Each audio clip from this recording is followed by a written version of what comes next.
শুনুন, আল্লাহ নবী দিন ও দুনিয়ার বাদশাহ কলিজা ছাড়া সাহাবী হযরত দাহিয়া কলবি রাদিয়াল্লাহু তাআলা আনহু মদিনার মসজিদে নববী শরীফের পিলারে জায়গাতে বসে এত কাঁদছেন, এত চোখের কোণ দিয়ে পানি ঝরতেছেন।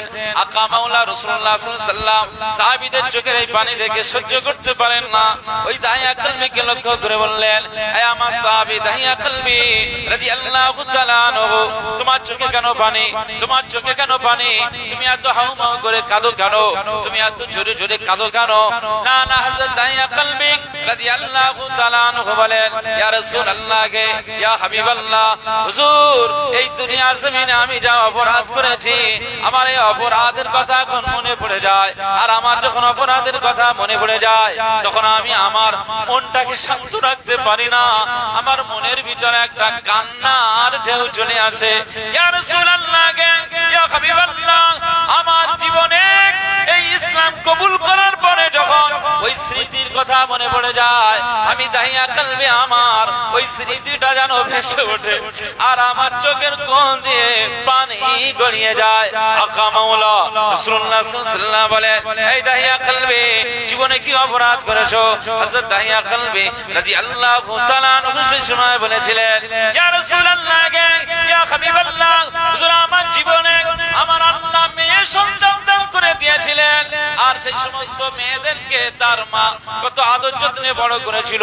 তারা বড় হয়ে আমাকে আব্বু আব্বু বলে ডেকেছে, তারা বড় হয়ে তারা আমাকে আব্বা জান বলে ডেকেছে, আব্বাজি বলে ডেকেছে। এরকম ছোট্ট ছোট্ট মেয়েগুলো তারা আজ আমাকে আব্বা জান বলে ডেকেছে। আমি দাহিয়া কলবি রাদিয়াল্লাহু তাআলা আনহু এই মেয়ে হওয়ার অপবাদ সহ্য করতে পারবো না। মানুষ আমাকে ছিছি করবে। জাহেলিয়া যুগের প্রথা ছিল, জাহেলিয়া মানুষদের আদর্শ ছিল যে তখন কারো মেয়ে হলে তারা গালাগালি করত, তারা নিন্দা করত, তারা ছোট মনে করত। এই ভয় আমি দাহিয়া কলবি এই মেয়ের মায়া আমি ত্যাগ করে সে আমাকে আব্বাজান বলে ডাকতো, সে আমাকে আব্বাজান, আব্বাজি, আব্বু বলে ডাকতো। না না, তার ডাকটা আমার অনেক ভালো লাগতো, কিন্তু তারপরেও শুধু সমাজের এই রীতিনীতি মানার জন্য আমি কবর খুঁড়ে গর্ত খুঁড়ে আমি আমার মেয়েকে দাফন করে দিয়েছি, জীবন্ত খবর দিয়েছি। যখন ওই মেয়েদেরকে আমি জীবন্ত খবর দিতাম আর ওই মেয়েগুলো আমি আব্বাকে ডেকে ডেকে বলতো, আব্বা জান আজ আমরা কি অপরাধ করেছি? কেন আমাদেরকে এভাবে পুঁতে দিচ্ছ? কেন আমাদেরকে এভাবে মাটিতে পুঁতে দিচ্ছ? আব্বু আমাকে চুমা লাগিয়েছিলে, আমার তো কোলে তুলে নিয়েছিলে, আজ আমাদেরকে মায়ের কাছ থেকে টেনে নিয়ে আজ এই কবরে এই জীবন্ত গর্তে জীবন্ত দাফন করে দিচ্ছ। আব্বু তোমার অন্তরে কি কোনো মায়া লাগে না? আজকে এই সমস্ত আমাদের মতো বাচ্চাদের থেকে তোমার অন্তরে কি কোনো মায়া লাগে না? মেয়েগুলো আমাকে আব্বু আব্বু বলে ডেকেছে, আমি তাদের ডাকটাকে কর্ণপাত করে নাই, তাদের প্রতি কোনো মায়া খায় নাই, তাদের প্রতি কোনো দয়া খায় নাই। হযরত দাহিয়া কলবি রাদিয়াল্লাহু তাআলা আনহু বর্ণনা করেন, ইয়া রাসূলুল্লাহ, ইয়া হাবিবাল্লাহ, হুজুর আজ ওই স্মৃতিগুলো ভেসে ওঠে, ওই স্মৃতিগুলো আমার হৃদয়ে ভেসে ওঠে, আমি আমার চোখের পানি ধরে রাখতে পারি না। মেয়ের এই ডাকটা আজও ভেসে ওঠে। তাদের জীবন্ত নিজে হাতে মাটি চাপা দিয়েছি, পাথর চাপা দিয়েছি, মাটি চাপা দিয়েছি, পাথর চাপা দিয়েছি। ইয়া রাসূলুল্লাহ, ইয়া হাবিবাল্লাহ, আজও তারা যেন আমাদেরকে ডাকে, আমাকে আব্বু বলে ডাকে, সেটা আমার কানে ভেসে ওঠে।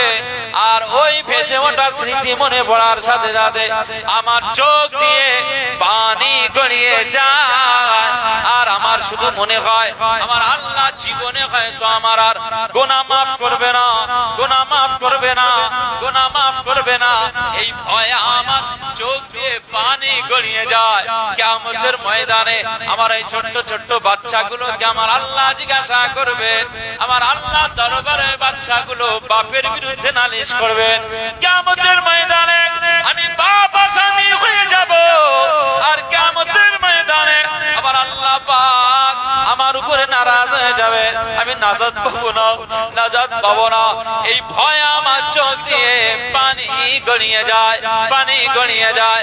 আকা মাওলা রাসূলুল্লাহ সাল্লাল্লাহু আলাইহি ওয়াসাল্লাম সেই সময় হযরত দাহিয়া কলবি রাদিয়াল্লাহু তাআলা আনহুকে লক্ষ্য করে বলেন, এই দাহিয়া কলবি রাদিয়াল্লাহু তাআলা আনহু, তুমি তো জীবনে যে কাজ করেছো এটা অনেক ভয়ঙ্কর একটি কাজ, অনেক নিকৃষ্ট একটি কাজ। আকা মাওলা রাসূলুল্লাহ সাল্লাল্লাহু আলাইহি ওয়াসাল্লামের চোখ দিয়ে পানি গড়িয়ে যায়, নূর নবীজির চোখ দিয়ে পানি গড়িয়ে যায়। এরপরে নূর নবীজি সাল্লাল্লাহু আলাইহি ওয়াসাল্লাম বলেন, এই দেখিয়া কলবি, চিন্তা করো না, চিন্তা করো না, আমার আল্লাহর দরবারে তুমি যেদিন থেকে ইসলাম কবুল করে নিয়েছো, আমার আল্লাহ তোমার এই অতীতের জীবনের সব গুনাহগুলোকে আমার আল্লাহ মাফ করে দিয়েছে।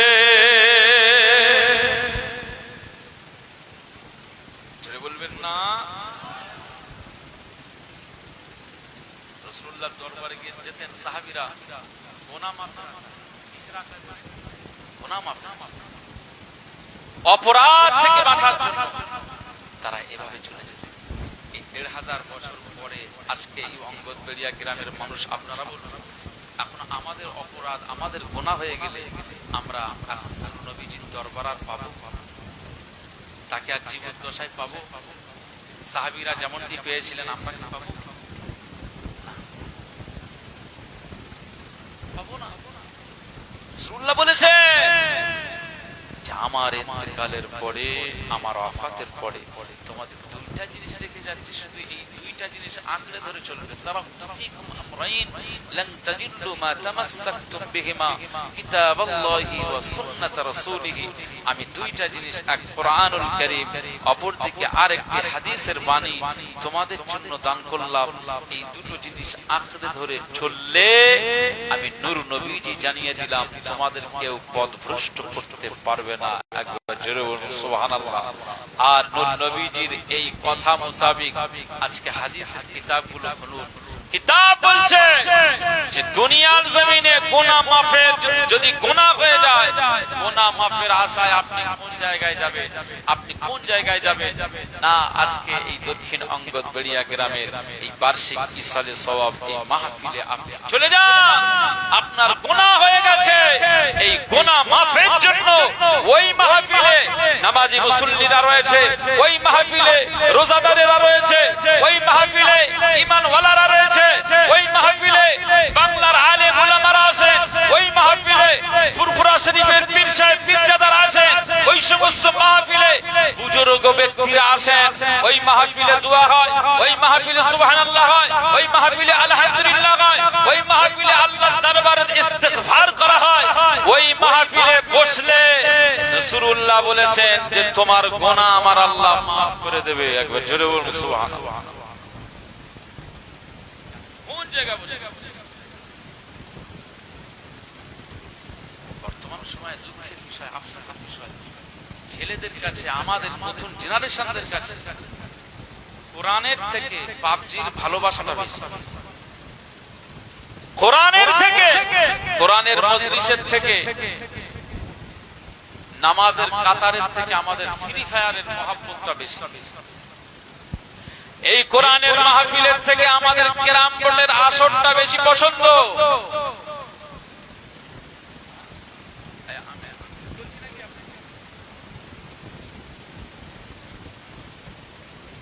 আজকে এই ওয়াজের মাহফিলে আমি আব্দুল মুনাইম ফাতিহি, আজকে আপনাদের গ্রামে আমি একদম ঘুরে এসেছি, তাই তো নাকি?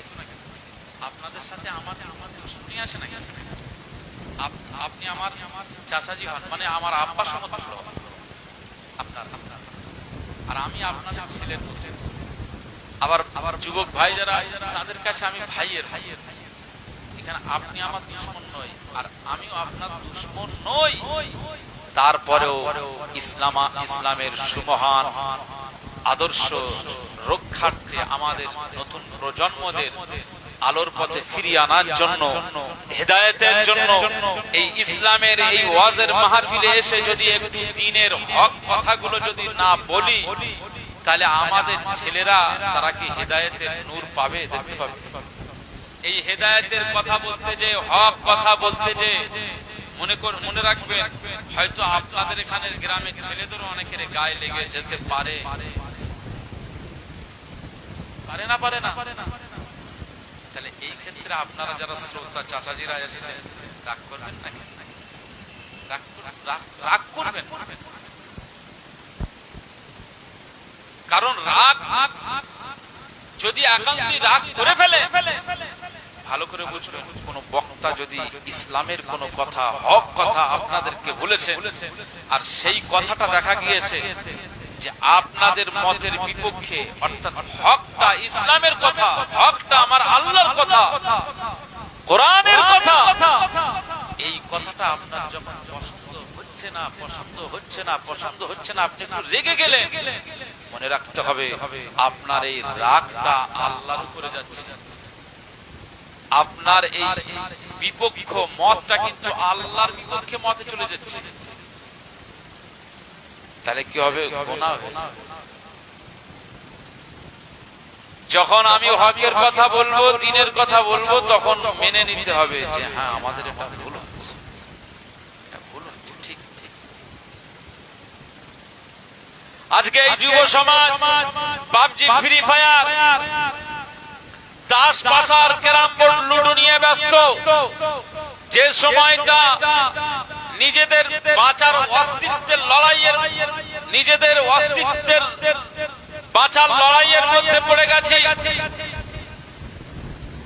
আজ ঈমানওয়ালা মুসলমানদের দেখে এক শ্রেণীর মানুষরা নাক সিটকোয় না, মুসলমানদের দাড়ি টুপি দেখে মানুষ নাক সিট করছে না, কখনো দাড়ি ধরে টানে, কখনো সেই মুমিন ঈমানওয়ালাকে দেখে তার সামনে তাদের মতো করে তারা জয়ধ্বনি দিতে থাকে, তাদের ধর্মীয় স্লোগান দেয়। এই সময়ে আপনি যদি পাবজি আর ফ্রি ফায়ার খেলে কোরআনের মহব্বত যদি না নিয়ে আসতে পারেন, তাহলে আপনি কিসের মুসলমান দাবি করেন? গত 1 মাস, 1.5 মাস, 2 মাস হয়ে গেল, উত্তর প্রদেশের জায়গাটার নাম ভুলে যাচ্ছে, গাজিয়াবাদ বা এরকম একটা জায়গা, যাই বাবু, একটি জায়গাতে আইলা মুহাম্মদ সাল্লাল্লাহু আলাইহি ওয়াসাল্লামের এই ব্যানার লাগানোকে কেন্দ্র করে একটু সমস্যা তৈরি হয়েছিল। তো সেই সমস্যার প্রতিবাদ জানাতে আমাদের এই ইসলামের ঘরের ছেলেরা বিভিন্ন জায়গায় প্রোগ্রাম বা বিভিন্ন জায়গায় প্রতিবাদ সভা করেছিল না করেনি? আলহামদুলিল্লাহ ভালো। আজকে গ্রামগঞ্জে বা বিভিন্ন জায়গা আমরা যাই, রাস্তার উপরে আইলা মুহাম্মদ সাল্লাল্লাহু আলাইহি ওয়াসাল্লামের ব্যানার প্রায় জায়গায় ছয়ে গেছে। শুধু এই অঙ্গদবেড়ি এলাকাতে নয়, ক্যানিং এলাকাতে নয়, বরং ভারতবর্ষ নয়, গোটা পৃথিবীব্যাপী এই আই লাভ মুহাম্মদ সাল্লাল্লাহু আলাইহি ওয়াসাল্লামের ব্যানার গোটা পৃথিবীতে ছড়িয়ে গিয়েছে। একবার জোরে বলুন সুবহানাল্লাহ। আল্লাহ পাক বলেন, আমার হাবিবের যারা ইজ্জতকে নিচে নামাতে চায়, আমার হাবিবের ইজ্জত কে দিয়েছে? মুসলমানের ছেলেরা, এ নবীর উম্মত, উম্মতিরা, খুব খেয়াল করে শুনুন। রাসূলুল্লাহ সাল্লাল্লাহু আলাইহি ওয়াসাল্লামের সাহাবায়ে কেরামেরা একদিন আকা মাওলা রাসূলুল্লাহ সাল্লাল্লাহু আলাইহি ওয়াসাল্লামকে লক্ষ্য করে বলেন, আল্লাহ পাক নবী আদম আলাইহিস সালামকে শফিউল্লাহ বলে দিয়েছেন, নবী নূহ নবীকে নবিউল্লাহ বলে দিয়েছেন, নবী ইব্রাহিমকে খলিলুল্লাহ বলে দিয়েছেন, নবী ইসমাঈলকে জবিহুল্লাহ বলে দিয়েছেন, নবী মূসা আলাইহিস সালামকে আমার আল্লাহ পাক কালিমুল্লাহ বানিয়ে দিয়েছেন, নবী ঈসা আলাইহিস সালামকে আমার আল্লাহ পাক রূহুল্লাহ করে দিয়েছেন। এ নবী উম্মত, উম্মতিরা, খুব খেয়াল করে শুনুন। এই সময় সাহাবীরা বললেন, ইয়া রাসূলুল্লাহ, ইয়া হাবিবাল্লাহ, হুজুর আমার আল্লাহ পাক আপনার কি লাকাব দিয়ে দিয়েছেন, আপনার কি উপাধি দিয়ে দিয়েছেন, আপনাকে কিভাবে ডাকেন?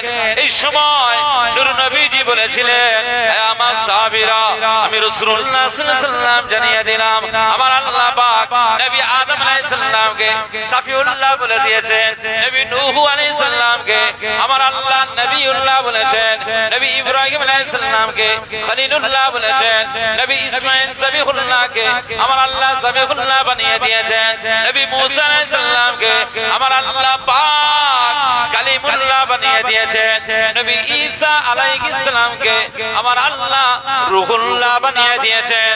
না না না, আর তোমাদের নবীকে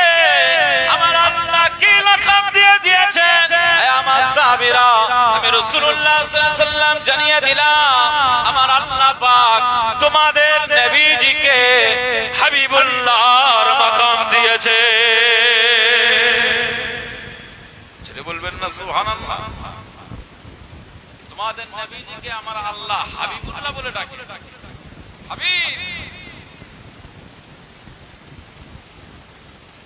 সেই নূর নবী সাল্লাল্লাহু আলাইহি সাল্লাম আকা মাওলা রাসূলুল্লাহ সাল্লাল্লাহু আলাইহি সাল্লাম তার মর্যাদা পৃথিবীর মানুষ নামাতে চাইলে আমার আল্লাহ তার দরজা তার মাকাম তার মর্যাদা আরশ চুম্বি করে দিয়েছে। একবার জোরে বলুন সুবহানাল্লাহ। এই আইলা মুহাম্মদ সাল্লাল্লাহু আলাইহি সাল্লামের ব্যানার চতুর্দিকে লাগানো রয়েছে, লাগানো হয়েছে। এই সব প্রতিবাদ সভা আমরা করেছি বা করি ঠিকই, কিন্তু মনে রাখতে হবে শুধু ব্যানারে ভালোবাসা নয়, আমার এই ভালোবাসা ব্যানারে নয়, আমার এই ভালোবাসা মুস্তাফা কামলিওয়ালার জন্য এই জায়গা থেকে হবে। কথা বলেন ঠিক কিনা? এই জায়গা দিয়ে ভালোবাসতে হবে, তাহলে তো আপনি একজন ইমানদার। যেখানে মুয়াজ্জিন সাহেব বলছেন আশহাদু আন্না মুহাম্মাদার রাসূলুল্লাহ,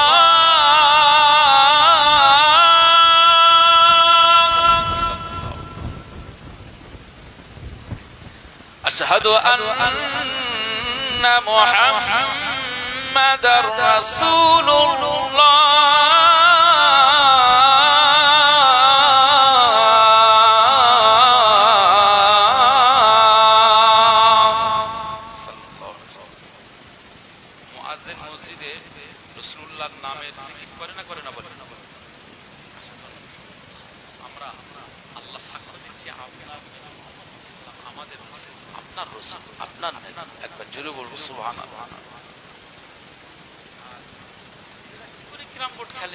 কি করে লুডু খেলে, কি করে পাবজি খেলে, কি করে ফ্রি ফায়ার খেলে। ওদিকে আজান হচ্ছে আশহাদু আন্না মুহাম্মাদার রাসূলুল্লাহ, আর যুবকরা বলছে মার মার মার মার। এইসব আওয়াজ আল্লাহ এইসব এগুলো আছে, এটা আমাদের কাছে কষ্টের বিষয় না। যেখানে আমার নেতার নাম হচ্ছে, চলো সেই নেতার জন্য চলে যাই, ওযু করে নি, মসজিদে ঢুকে যাই, প্রবেশ করি, কাতারে শামিল হয়ে যাই। আল্লাহর জন্য যখন ঈশার নামাজ, ফজরের নামাজ, যোহরের নামাজ, আসরের নামাজ, মাগরিবের নামাজ যখন আমরা পড়ে নেব, তো এই পড়ার পরে পরে আমার আল্লাহ যেমন খুশি হয়ে যাবে, আমার রাসূলুল্লাহ তেমন খুশি হয়ে যাবে। একবার জোরে বলুন সুবহান। মুসলমানের ছেলেরা, এ নবীর উম্মত উম্মতিরা, খুব খেয়াল করে শুনুন। আজ আমি আব্দুল মুনাইম আপনাদেরকে জানাই, আজকে আমাদের ঘরের যুবকেরা কোরআনের মাহফিলে বসতে চায় না। আজকে আমাদের ঘরের বোনেরা কোরআনের মাহফিলকে পছন্দ করে না। এ নবীর উম্মত উম্মতিরা, আজকের এই ওয়াজের মাহফিল, কোরআনের মাহফিল, হাদিসের মাহফিল একদিন মনে হবে এটা আমাদের জন্য আমার আল্লাহ নাজাতের জারিয়া বানিয়ে দেবে। আমার আল্লাহ যখন দয়া হবে এই মাহফিলটা নাজাতের ওসিলা করে দেবে। এ নবীর উম্মত উম্মতিরা, খুব খেয়াল করে শুনুন। আগেকার সময় আলেম ওলামা যারা হয়েছেন, সুফি দরবেশ যারা হয়ে গেছেন, আল্লাহওয়ালা যারা হয়ে গেছেন এই দুনিয়ার জমিনে, না না তারা ফালতু সময় ব্যয় করতো না। তারা অনেকটা পথ পাড়ি দিয়ে তারা আল্লাহর ওলিদের দরবারে চলে যেতেন, আল্লাহর ওলিদের ওয়াজের মাহফিলে চলে যেতেন, আল্লাহর ওলিদের নেক মাহফিলে তারা বসে পড়তেন। না না না, সেই সমস্ত ওলি পীরে কামেলেরা যে আলোচনা করতেন, আল্লাহর ওলিরা এই ঈমানওয়ালারা তারা এই ওলিদের মুখের জবানের বাণীগুলো শুনতেন। এই শুনবার সাথে সাথে তাদের ঈমানের জজবা বেড়ে যেত। বড় পীর আব্দুল কাদিরুল জিলানী, গাউসুল আযম হযরত বড় পীর আব্দুল কাদিরুল জিলানী আল বাগদাদী রাহমাতুল্লাহ আলাইহির দরবারে শত শত নয় হাজার হাজার মানুষ জড়ো হয়ে যেত। না তখনকার সময় তো মাইক ছিল না, তখনকার সময় তো এরকম ইলেকট্রনিক এই সাউন্ড সিস্টেম ছিল না, এত প্রযুক্তি ছিল না। মুখে ওয়াজ করতেন। না না না, তারা যে মুখে ওয়াজ করতেন এই মুখের সাউন্ডটা আমার আল্লাহ গোটা মাহফিলের সবার কানে কানে আমার আল্লাহ পৌঁছে দিতে।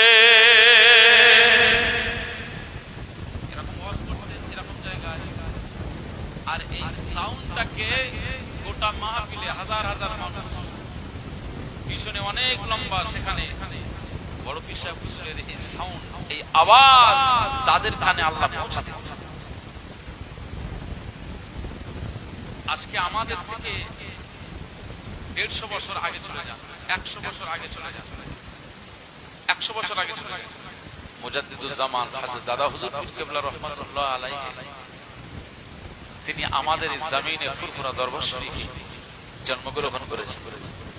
যে তিনি যে সময়টা ওয়াজ নসিহত করতেন, যে সময়টা আলোচনা করতেন, ওই সময়টা এরকম মাইক সাউন্ড সিস্টেমের ব্যবস্থা ছিল উন্নত মানের। আল্লামা হিদ আল্লামা রুহুল আমিন রাহমাতুল্লাহি আলাইহি তিনি বিস্তারিত জীবনীতে লিখছেন, দাদা হুজুরের বিস্তারিত জীবনী। মুজাদ্দিদুজ্জামান হযরত পীর আবু বকর সিদ্দিকী ওয়াল কুরাইশি রাহমাতুল্লাহি আলাইহি বিস্তারিত এই জীবনীতে আল্লামা রুহুল আমিন রাহমাতুল্লাহি আলাইহি, আপনারা নাম শুনেছেন, জানেন আল্লামা রুহুল আমিন সাহেব হুজুরের বসিরা, আলহামদুলিল্লাহ এই সমস্ত দরবারে যাতায়াত করবে, মাঝে মধ্যে একটু কবর মোবারক জিয়ারতের জন্য যাবেন। আরে তারা হায়াতে নেই, আমরা তো এখন সব আল্লামা রুহুল আমিন হুজুর পাই নাই, আমরা বড় হুজুর পীর কেবলা পাই নাই, আমরা আল্লামা আব্দুল মাহবুব সাহেব হুজুর পাই নাই, হাওড়া জেলায় আব্দুল মুমিন সাহেব হুজুর শুয়ে রয়েছেন, তাকে পাই নাই, নদিয়া জেলাতে সুফি মাওলানা তাজাম্মুল হোসেন সিদ্দিকী রাহিমাহুল্লাহ হুজুরদেরকে আমরা পাই নাই, হাতিয়ারাতে ইজহারুল হক সাহেব হুজুর, তাদেরকে আমরা পাই নাই। আমরা তো সব বড় বড় দরজাওয়ালা ওলিদের আমরা দেখতে পাই, পেয়েছি।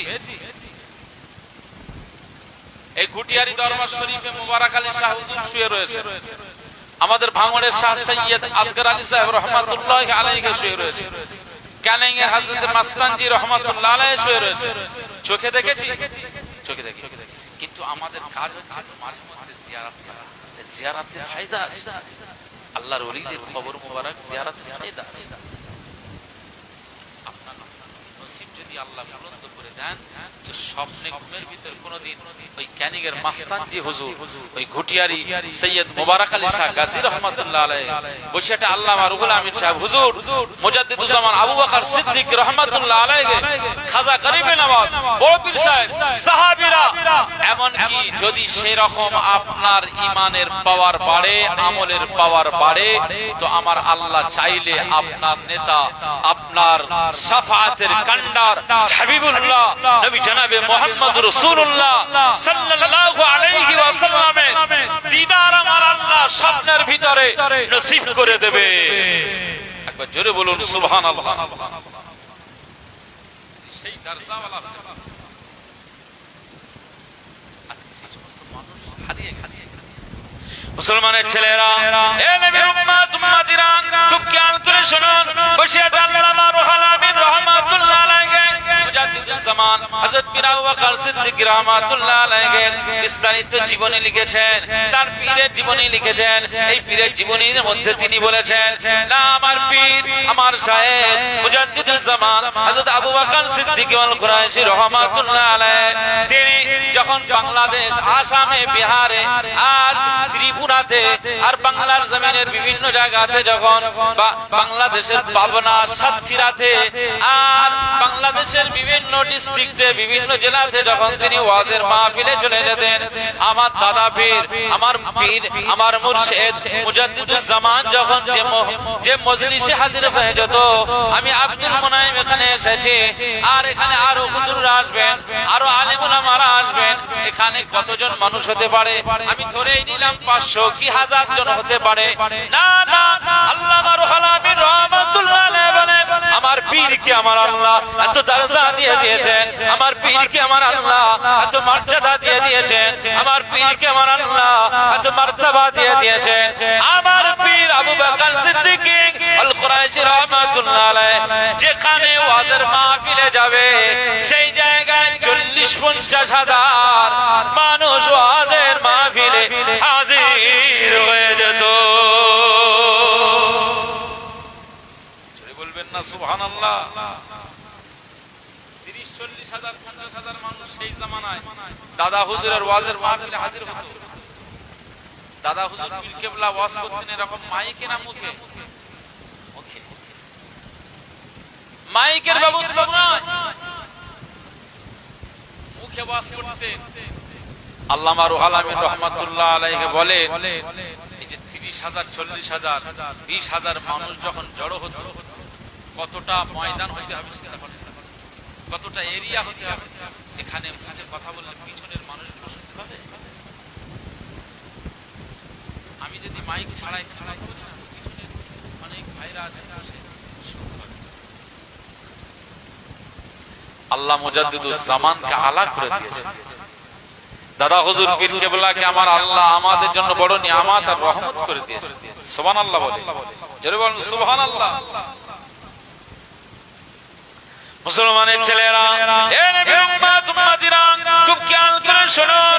আল্লামা আল্লামা রুহুল আমিন রাহমাতুল্লাহ আলাইহি তিনি বর্ণনা করেন, আমার পীর, আমার শায়েখ, আমার হুজুর দাদা হুজুর পীর কেবলা রাহমাতুল্লাহ আলাইহি ফুরফুরার মুজাদ্দিদুজ জামান পীর আবু বকর সিদ্দিক আল কুরাইশি রাহমাতুল্লাহ আলাইহি তিনি যখন ওয়াজ করতেন, মুখে ওয়াজ করতেন, তার এই মুখের ওয়াজ, তার এই মুখের আলোচনা আমার আল্লাহ পাক এত আওয়াজ করে দিয়েছিলেন, এত তাসির করে দিয়েছিলেন। তিনি ওয়াজ করতেন, সামনের মানুষরা যেমন আওয়াজে শুনতে পেত, ডান দিকের মানুষরা তেমন আওয়াজে শুনতে পেত। মুজাদ্দিদুজ জামানের মুখের এই বাণী, এই আওয়াজ বাম দিকের মানুষরা শুনতে পেত, মাঝখানের মানুষরা শুনতে পেত না, না, না, পিছনের মানুষগুলো সামনের মানুষ যতটা আওয়াজ শুনতে পায়, দাদা হুজুরের আলোচনার আওয়াজ পিছনের মানুষগুলো ঠিক ততটাই শুনতে পেত। ছেড়ে বলেন না সুবহানাল্লাহ। আল্লাহ কি বানিয়েছিলেন তাদের। আল্লামা রুহুল আমিন রাহমাতুল্লাহ আলাইহি বলেন, মুজাদ্দিদুজ জামান পীর আবু বকর সিদ্দিক আমার পীর রাহমাতুল্লাহ আলাইহি তিনি যখন স্টেজে মিম্বারে উঠে একটু কালেমার জিকির করাতেন, লা ইলাহা ইল্লাল্লাহ, লা ইলাহা ইল্লাল্লাহ। আপনাদের মসজিদে বা কোনো জায়গায় জিকিরের মাহফিলে আপনারা গিয়েছেন, এরকম জিকির হয় না? লা ইলাহা ইল্লাল্লাহ, লা ইলাহা ইল্লাল্লাহ, লা ইলাহা ইল্লাল্লাহ, লা ইলাহা ইল্লাল্লাহ। চিশতিয়া তরিকার নিসবত অনুযায়ী নফি ইসবাতের জিকিরের ফয়েজ আমার কলবে দান করুন। এরকম তরিকার মাস আমরা করি না? এই সবকগুলো নিয়ে পালন করুন। এই কলবের জায়গাটা পরিষ্কার, এই জায়গাটা অন্ধকার জায়গা আলোয় আলোকিত হবে।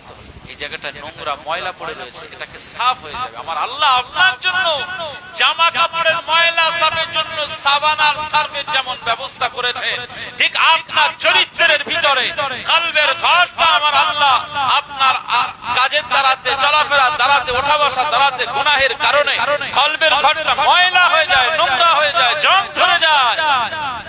এই জং আর ময়লা আর এই নোংরা সাফাইয়ের জন্য আমার আল্লাহ আপনাকে এত সুন্দর একটি ব্যবস্থা করেছেন, সেটা হলো কি? লা ইলাহা ইল্লাল্লাহ, আমার আল্লাহর জিকির। এই জিকির যত বেশি করবেন, কলবের ঘরে যত বেশি জারব লাগাবেন, যত বেশি প্রেসার দেবেন, আপনার লা ইলাহা ইল্লাল্লাহর এই জিকিরের বরকতে আপনার কলবের ঘরের নোংরা আমার আল্লাহ সাফ করে দেবেন। একবার জোরে বলবেন সুবহানাল্লাহ, জোরে বলবেন না? মুসলমানের ছেলেরা, এ নবী উম্মত উম্মতিরা, খুব খেয়াল করে শুনুন। আল্লামা রুহুল আমিন রাহমাতুল্লাহ আলাইহি তিনি বর্ণনা করে, আমার পীর মুজাদ্দিদুজ জামান আমিরুশ শরিয়াত আবু বকর সিদ্দিক আল কুরাইশি রাহমাতুল্লাহ আলাইহি তিনি যখন ওয়াজ করতে করতে একটু কালেমার জিকির করাতেন, কালেমা তাইয়্যিবা পড়াতেন। মাঝে মধ্যে ওয়াজের মাহফিলে আমরা আমাদের আলেমেরা, হুজুরেরা লা ইলাহা ইল্লাল্লাহ মাহফিলে পড়ে না, মাহফিলের ভিতরে আমরা দরুদ শরীফ পড়ি না। আসলে এই সমস্ত কাজ দাদা হুজুর পীর কেবলা তিনি আমাদেরকে ভাবে দেখিয়ে গিয়েছেন।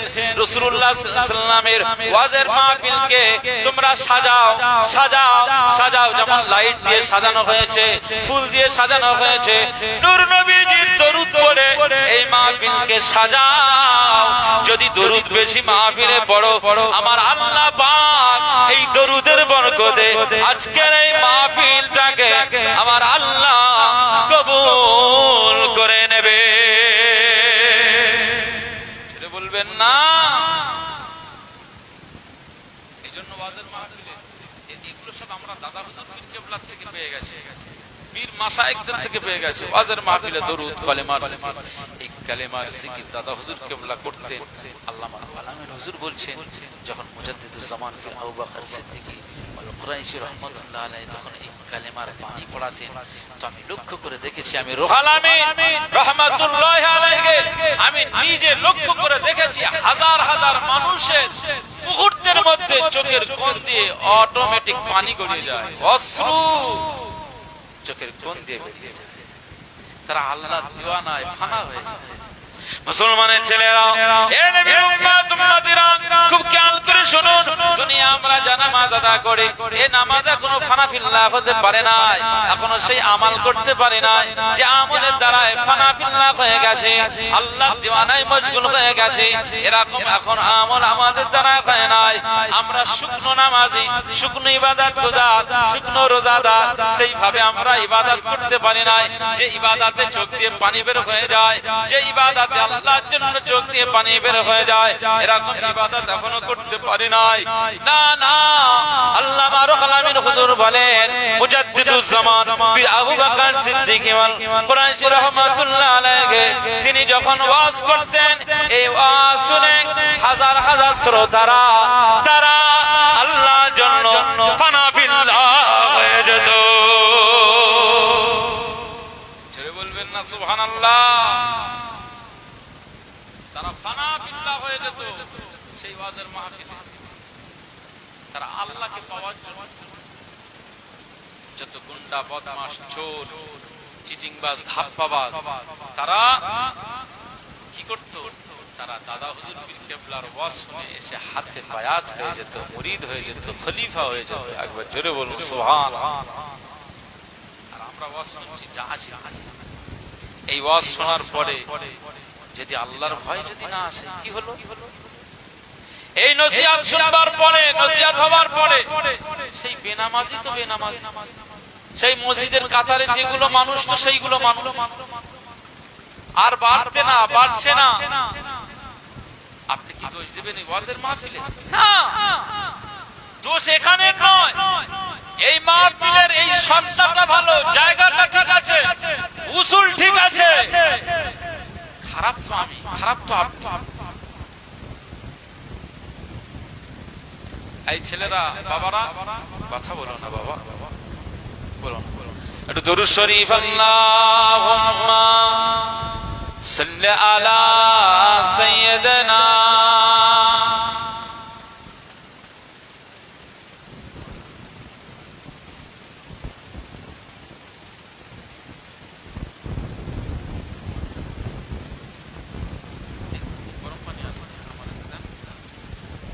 দরুদ শরীফ। আল্লাহুম্মা সাল্লি আলা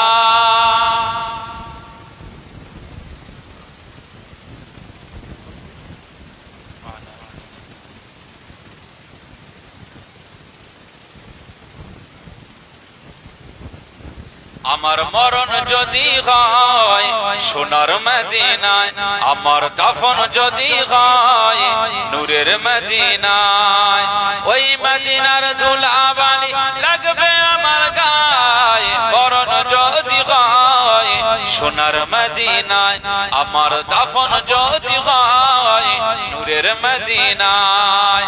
কত হাজি কেঁদে কেঁদে বলে দয়াময়, মৌত আমার হয় যেন নবী যেথায় রায়। ছেড়ে বলবেন না সুবহানাল্লাহ, ছেড়ে বলবেন না সুবহানাল্লাহ।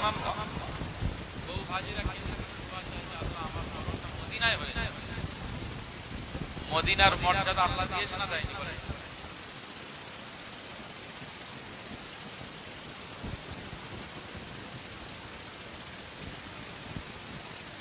জীবনে আমি, আমার এক হাজী সাহেব ভাই আমাকে মহব্বত করেন, অনেক ভালোবাসে, 3 বার নিয়ে গেছে, 2023-এ হজে, 2024-এ উমরাতে, আবার এই 25-এ উমরা করে এই প্রায় 3 মাস হয়ে গেল। আল্লাহ মক্কা আর মদিনাকে কি রহমতের জায়গা করেছে। জীবনে আপনাদের জন্য দোয়া করি যে আল্লাহ ওই জায়গায় জীবনে একবার হলেও অন্তত আল্লাহ ওই মক্কা মদিনার মুসাফির হিসাবে আমার আল্লাহ কবুল করে নেন। বলুন আল্লাহুম্মা, জোরে বলেন আল্লাহুম্মা। মদিনায় যখন 2023-এ সবে লকডাউনের পরে, তখন তো করোনা ভাইরাসের চলছিল, সম্মুখে মাস্ক, এই মাস্ক পরে ঘুরছে। আমরা তো কিতাবপত্র পড়ে দেখেছি, ঠিকঠাক জানা জানি আছে যে মদিনার ধুলাবালি গুলোকে আমার আল্লাহ নূর নবীজির কদমের বরকতে, মদিনার ধুলাবালিকে আমার আল্লাহ খাকে শেফা করে দিয়েছেন। একবার জোরে বলুন সুবহানাল্লাহ।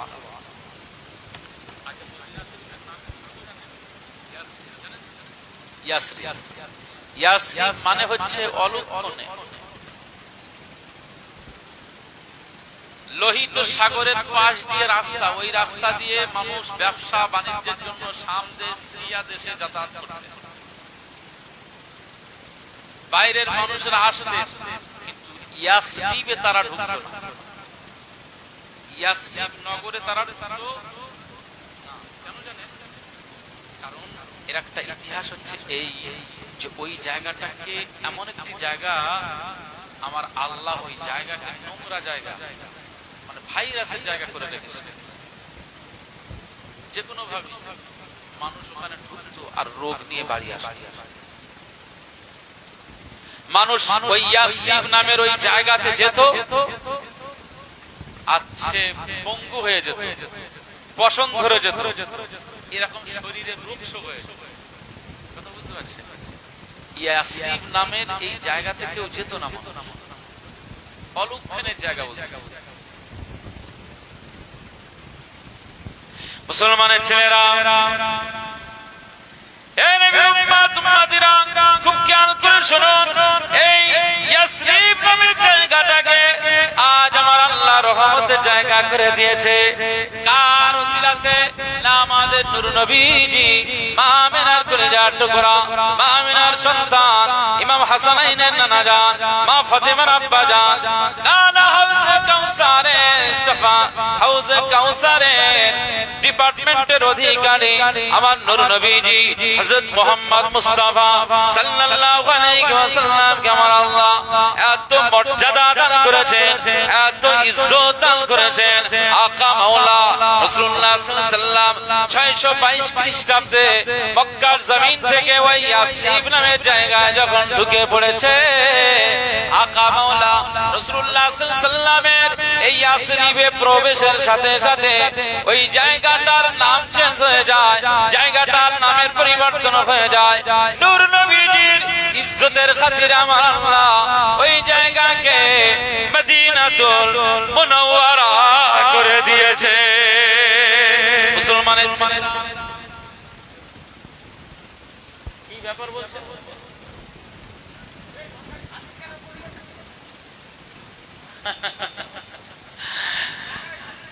যে কি হলো? তাহলে রাসূলুল্লাহ সাল্লাল্লাহু আলাইহি ওয়াসাল্লামের কদম মোবারকের ওই মদিনা শরীফটা আজ মদিনাতুল মুনাওয়ারা হয়ে গেছে। একবার জোরে বলুন সুবহানাল্লাহ। মুসলমানের ছেলেরা, এ নবীর উম্মত উম্মতিরা, খুব খেয়াল করে শুনুন, আগে ওই ইয়াসরিবে মানুষ ঢুকতো না। ইয়াসরিবে ঢুকলে মানুষের রোগ বেড়ে যেত, মানুষের রোগ হয়ে যেত, মানুষের জলজারি বেড়ে যেত, শরীরে পছন্দ ধরে যেত, শরীরের অনেক ভাইরাস হয়ে যেত। না না, ইয়াসরিবে কেউ ভুলেও ঢোকার চেষ্টা করতো না। ওটা ভাইরাসের জায়গা ছিল, ওই জায়গাটা রোগের জায়গা ছিল, ওই জায়গাটা অলক্ষণের জায়গা ছিল, ভালো লক্ষণ ছিল না। আকা মাওলা রাসূলুল্লাহ সাল্লাল্লাহু আলাইহি ওয়াসাল্লাম যেদিন থেকে মদিনায় ঢুকে পড়েছেন, ওই জায়গাটা মদিনাতুল মুনাওয়ারা হয়ে গিয়েছে, মদিনাতুন নবী হয়ে গিয়েছে। এ নবীর উম্মত উম্মতিরা, খুব খেয়াল করে শুনুন, যেদিন থেকে নূর নবীজির কদম মোবারক স্পর্শ মদিনায় পড়ে গিয়েছে। মদিনার ধুলাবালি গুলোকে আমার আল্লাহ শেফা করে দিয়েছে। কেউ রোগ নিয়ে এখন যদি যায়, মদিনাতে ঢুকে যায়, এখন রোগ রয়েছে, মদিনাতে চলে গেছে, রোগ রয়েছে, মদিনাতে চলে গেছে, তার অনেক সমস্যা রয়েছে, মদিনাতে চলে গেছে।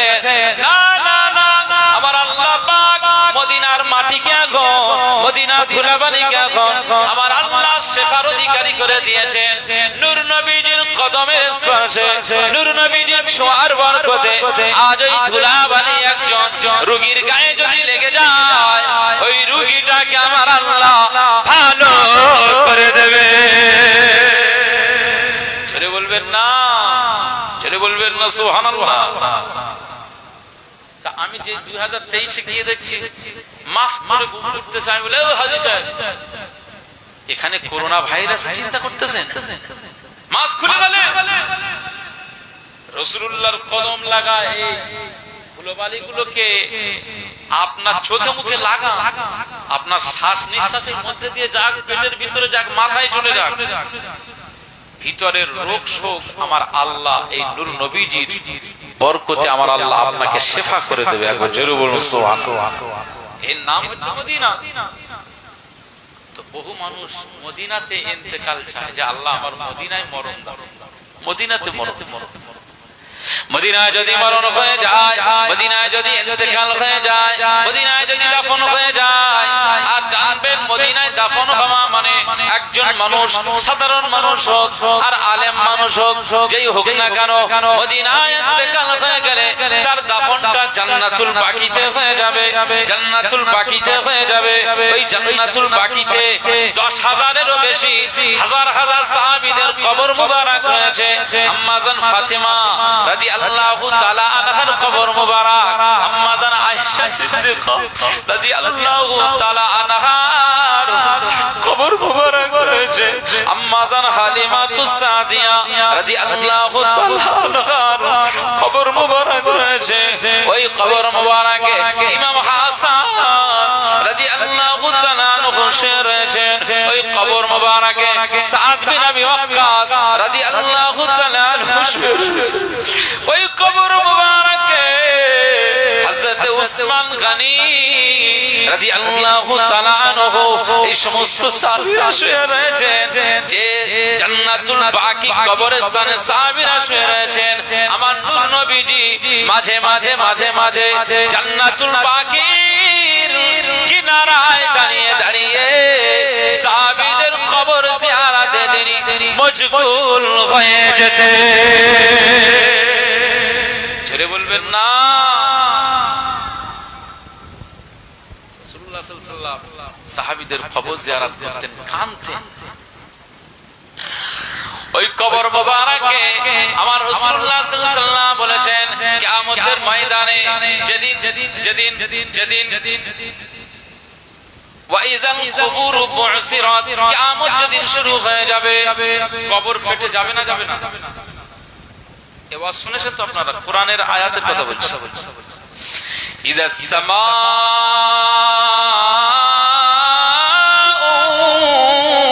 ফাতারাত ওয়া ইযাল কুবুর বু'সিরাত।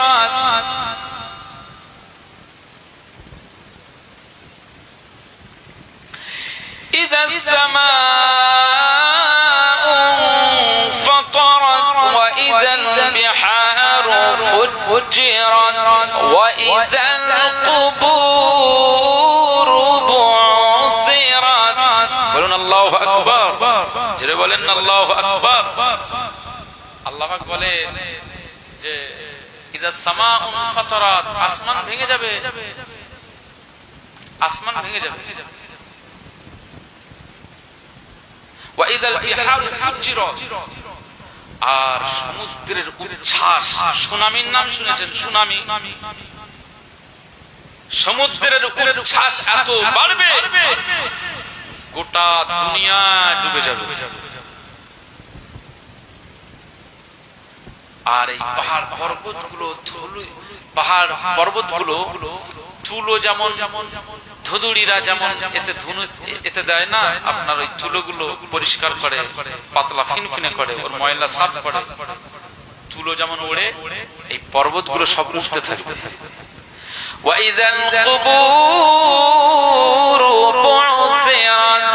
আল্লাহ পাক বলে যে এই কবর যা রয়েছে সব কবর ফেটে যাবে, কবর ফেটে যাবে। কিয়ামতের ময়দানে ওই কবর থেকে সব মানুষ উঠতে থাকবে, উঠতে থাকবে।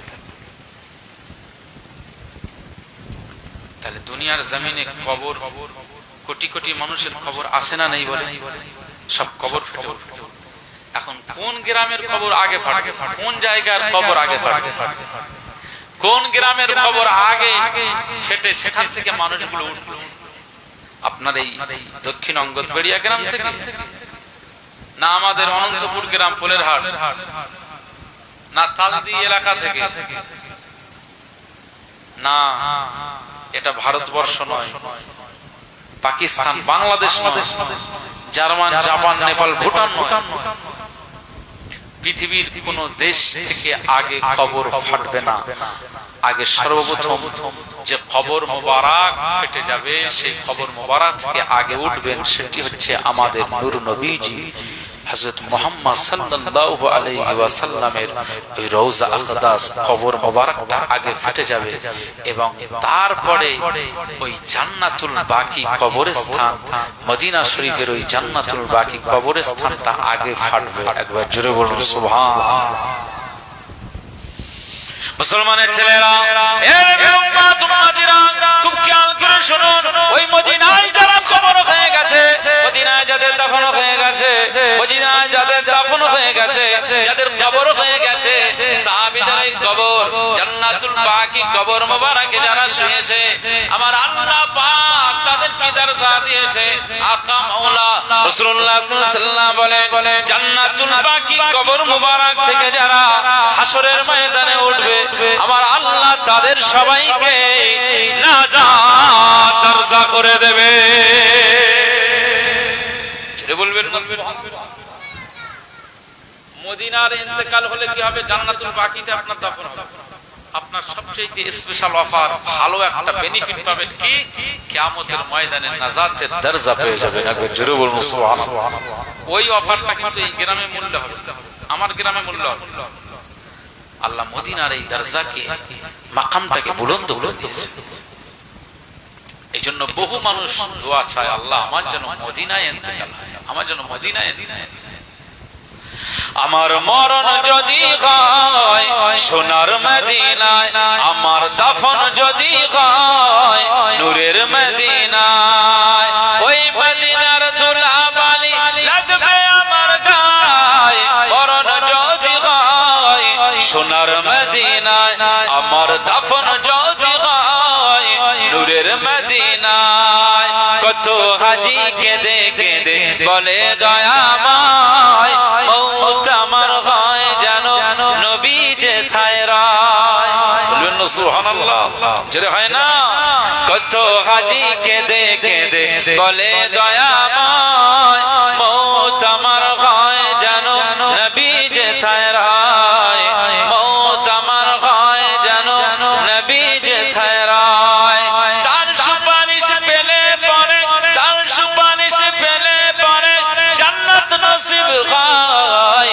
মরণ যদি হয় সোনার মদিনায়, আমার দাফন যদি হয় নূরের মদিনায়, ওই মদিনার ধুলাবালি লাগবে আমার গায়ে। মরণ যদি হয় সোনার মদিনায়, আমার দাফন যদি হয় নূরের মদিনায়। সোনার মদিনায় গিয়ে চুম্বো নবীর পায়, সালাম আমি দিব গিয়ে নবীজি রওজায়। জোরে বলবেন না সুবহানাল্লাহ? জোরে হবে না? সোনার মদিনায় গিয়ে চুম্বো নবীর পায়, সালাম আমি দিব গিয়ে নবীজি রওজায়। সালাম আমি দিব গিয়ে নবীজি রওজায়। নিরালায় কাঁদি আমি, নিরালায় কাঁদি আমি তার জিয়ারতের আশায়। মরণ যদি হয়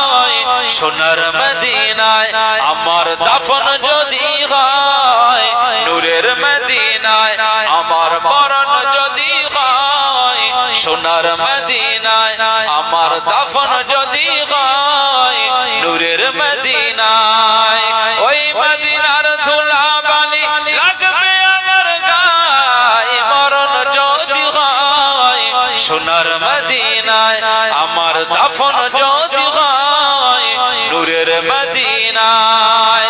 রওজা নবীর দেখলে পরে প্রাণটা জুড়ে যায়, নয়ন যুগল অশ্রু ঝরে পলক ভিজে যায়। বলুন সুবহানাল্লাহ। রওজা নবীর দেখলে পরে প্রাণটা জুড়ে যায়, নয়ন যুগল অশ্রু ঝরে পলক ভিজে যায়, নয়ন যুগল অশ্রু ঝরে পলক ভিজে যায়। মনে আমার আশা জাগে, মনে আমার আশা জাগে তার দিদারের আশায়, মরণ যদি হয়, সোনার মদিনায় আমার দাফন যদি হয়, নূরের মদিনায় ওই মদিনার ধুলা বালি লাগবে আমার গায়ে, মরণ যদি হয়, সোনার মদিনায় আমার দাফন যদি হয়, নূরের মদিনায় আমার মরণ যদি হয়, সোনার মদিনায় আমার দাফন যদি হয়, নূরের মদিনায়। আল্লাহুম্মা সাল্লি আলা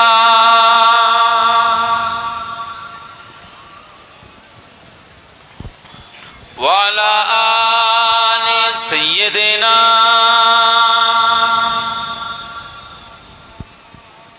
আমার দিনদার ইমানদার ভাইরা, নেককার আল্লাহওয়ালা বাবাজিরা, আমার মুরব্বী চাচাজিরা, আমার সম্মানিত মা এবং বোনেরা, তাহলে বর্তমান সময়ে আমি শুরুতে একটা কথা বলেছিলাম, গুনাহ মাফের জায়গা কোনটা?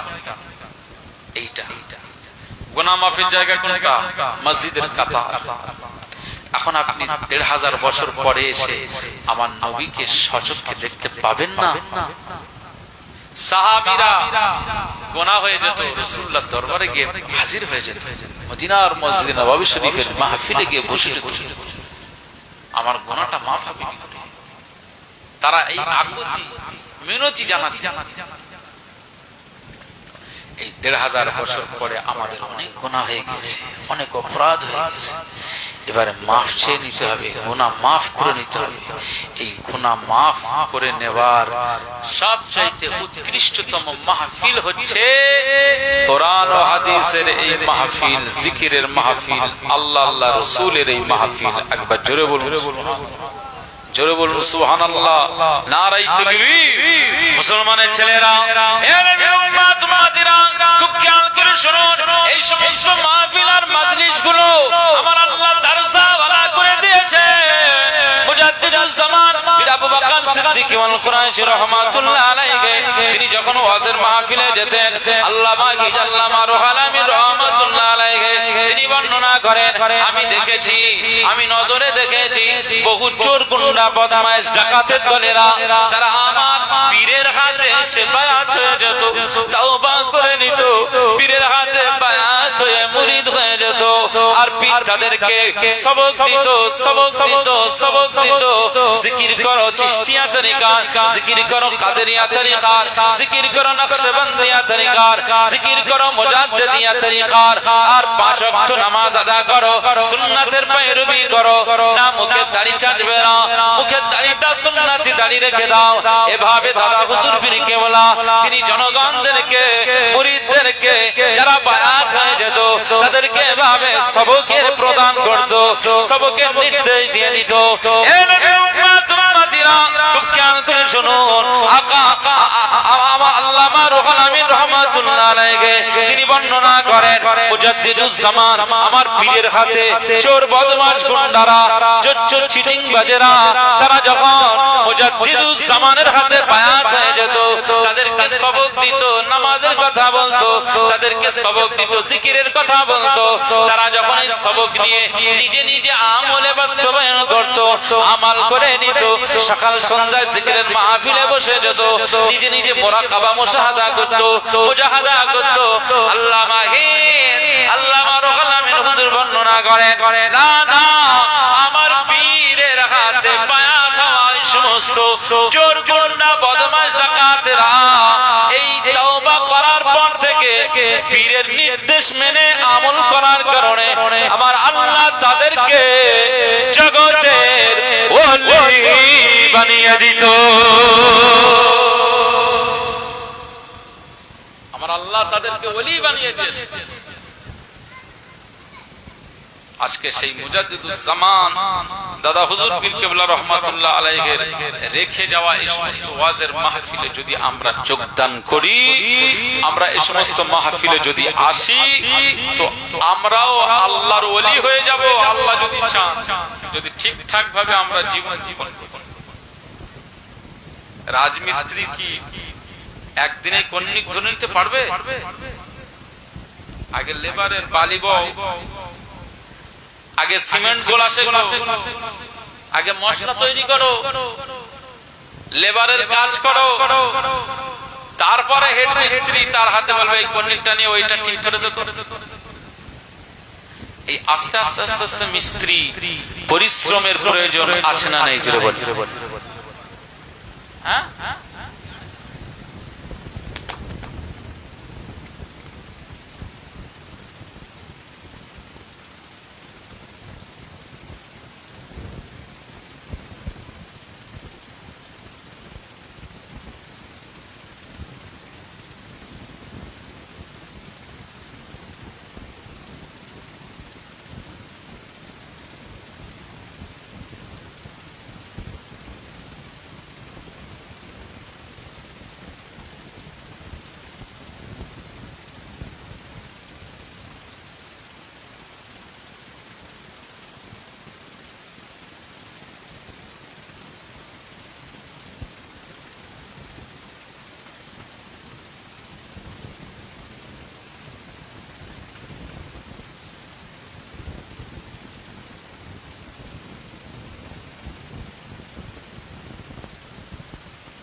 আর আমাদের নিয়ে না, বক্তা মিস করলি তার 12টা বাজিয়ে দেবে। তাহলে বক্তা মূল, ওরা মূল না।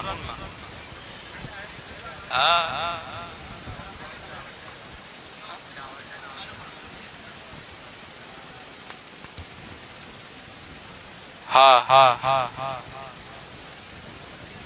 হ্যালো হ্যালো হ্যালো,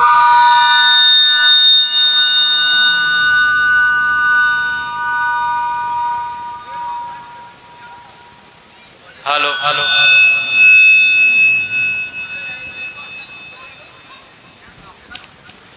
দরুদ শরীফ আল্লাহুম্মা সাল্লি আলা